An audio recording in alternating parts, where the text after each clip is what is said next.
नमस्कार मित्रांनो, मी किरण दानावडे, मराठी डिजिटल गुरु या युट्यूब चॅनल मध्ये आपले स्वागत आहे। मित्रांनो, सरकारच्या पावसाळी अधिवेशनामध्ये राज्याच्या अर्थसंकल्पात अर्थमंत्री अजित पवार यांनी घोषणा केलेल्या मुख्यमंत्री माझी लाडकी बहीण योजनेच्या लाभार्थी नोंदणीला 1 जुलै 2024 पासून सुरुवात झाली आहे। या योजनेअंतर्गत महिलांना शासनातर्फे दरमहा 1,500 रुपये दिले जाणार। यासाठी पात्र अपात्रतेचे निकष लावण्यात आले होते, परंतु आता मात्र मुख्यमंत्री माझी लाडकी बहीण योजनेत 7 महत्वपूर्ण असे मोठे बदल करण्यात आले आहेत। तर आजच्या या व्हिडिओमध्ये आपण मुख्यमंत्री माझी लाडकी बहीण योजनेत कोणते बदल करण्यात आले आहेत याची सविस्तर माहिती पाहणार आहोत। त्यासाठी हा व्हिडिओ शेवटपर्यंत पूर्ण पहा। तर चला व्हिडिओ सुरू करूया।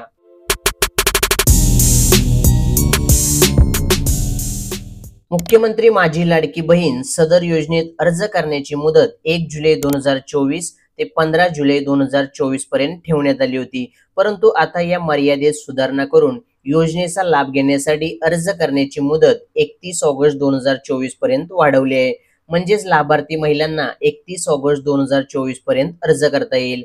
तसेच 31 ऑगस्ट 2024 पर्यंत अर्ज करण्यात आलेल्या लाभार्थी महिलांना 1 जुलै 2024 पासून दरमहा 1500 रुपये आर्थिक लाभ देण्यात येणार आहे। तसेच या योजनेच्या पात्रतेमध्ये अधिवास प्रमाणपत्र आवश्यक असल्याचे नमूद करण्यात आले होते, परंतु आता लाभार्थी महिलेकडे अधिवास प्रमाणपत्र उपलब्ध नसेल तर त्याऐवजी 15 वर्षापूर्वीचे रेशन कार्ड, मतदार ओळखपत्र, शाळा सोडल्याचे प्रमाणपत्र किंवा जन्म दाखला या 4 पैकी कोणते एक कागदपत्र ग्राह्य धरण्यात येणार आहे। तसेच सदर योजनेतून 5 एकर शेतीची अट देखील वगळण्यात आली आहे। तसेच सदर योजनेत लाभार्थी महिलांचा वयोगट 21 ते 60 वर्ष वयोगट ऐवजी 21 ते 65 वर्ष वयोगट करण्यात आला आहे।